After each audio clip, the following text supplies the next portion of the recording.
നമസ്കാരം. കൂത്താട്ടോളം മിഷനിലേക്ക് സ്വാഗതം. കുട്ടികളുടെ കളികളും ചിരികളും ആർപ്പുവിളികളുമായി കൂത്താട്ടോളം ഗവൺമെൻറ് UP സ്കൂളിൽ ആവേശമായി പ്രവേശനോത്സവം.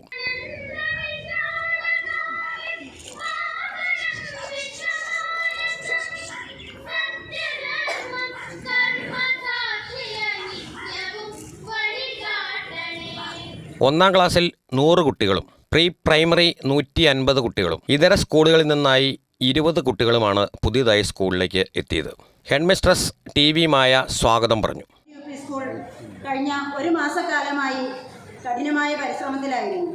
കുട്ടികളെ വരവേൽക്കാൻ വേണ്ടി അവർക്കുള്ള കിറ്റുകൾ, തൊപ്പി, അവരുടെ കയ്യിൽ പിടിക്കുവാൻ പ്ലാസ്റ്റിക് രഹിതമായിട്ടുള്ള കളിപ്പാട്ടങ്ങൾ, അങ്ങനെയുള്ള സാധനങ്ങളെല്ലാം ഒരുക്കുന്നതിൻ്റെ തിരക്കിലായിരുന്നു കഴിഞ്ഞ ഒരു മാസക്കാലമായി ഇവിടുത്തെ അധ്യാപകരും PTA പ്രതിനിധികളും.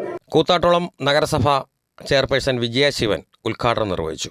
നമുക്കെല്ലാവർക്കും അത്ഭുതകരമായ ഒരു ദിവസമായി ഇന്ന് കേരളത്തിലെ വിദ്യാലയങ്ങളെ മാറ്റി തീർക്കാൻ സംസ്ഥാന സർക്കാരിനും വിദ്യാഭ്യാസ വകുപ്പിനും കഴിഞ്ഞു എന്നുള്ളതിൻ്റെ തെളിവാണ് ഇന്ന് എല്ലായിടത്തും നടക്കുന്ന പ്രവേശനോത്സവങ്ങൾ.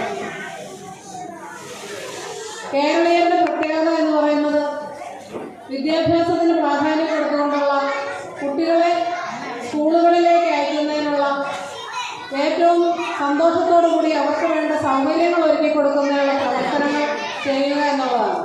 നഗരസഭാ വൈസ് ചെയർമാൻ സണ്ണി കുര്യാക്കോസ് മുഖ്യ സന്ദേശം നൽകി. ചടങ്ങിൽ കൗൺസിലർമാരായ മരിയ ഗുരോത്തി, അംബിക രാജേന്ദ്രൻ, PR സന്ധ്യ, Anil Karunakaran, Robin John വന്നിലം, baby Keeranthadam, PC Bhaskaran എന്നിവരും PTA MBTA അംഗങ്ങളും പങ്കെടുത്തു.